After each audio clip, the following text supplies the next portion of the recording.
దేని గురించి వచ్చారు? నా ఎంక్వైరీలో మీ ఇంట్లో ఉన్న ముక్కు పుడక గురించి తెలిసింది. దాని చరిత్ర విని చాలా వండర్ అయ్యాను.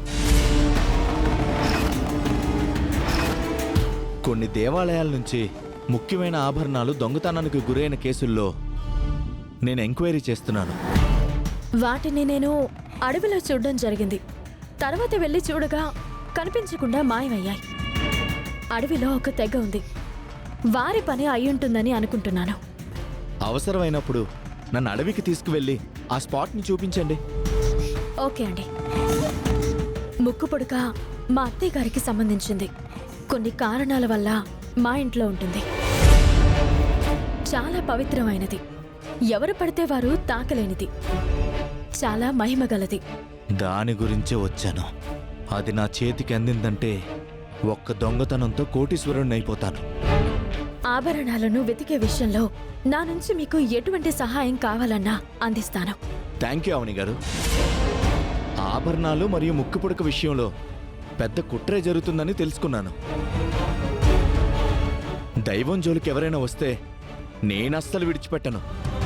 థ్యాంక్స్ అండి. అవని గారు, తలనొప్పిగా ఉంది. కొంచెం కాఫీ ఇస్తారా? మీకు అభ్యంతరం లేకపోతేనే. ష్యూర్.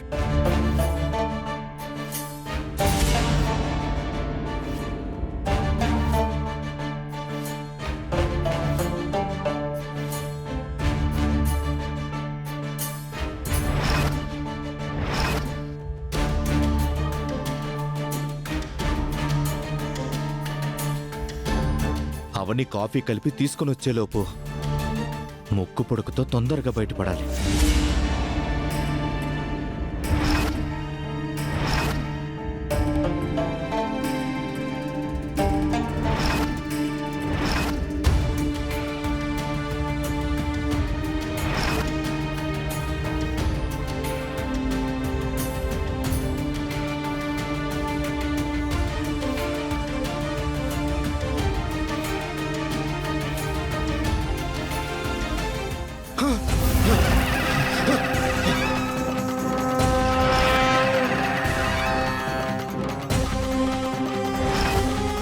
వామ్మో, ఇది మామూలు శక్తివంతమైంది కాదు.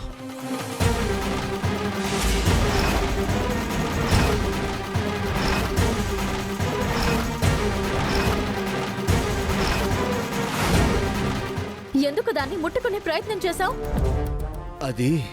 అది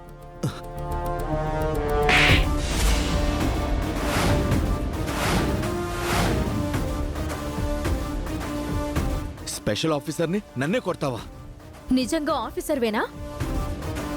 నీ మీద నాకు అనుమానంగానే ఉంది. Show me your ID card. ఇప్పుడు తెచ్చుకోలేదు. అది కాక మేమెవరికి మా వివరాలు చెప్పకూడదు. తప్పనిసరి పరిస్థితుల్లో మీ దగ్గర చెప్పాల్సి వచ్చింది.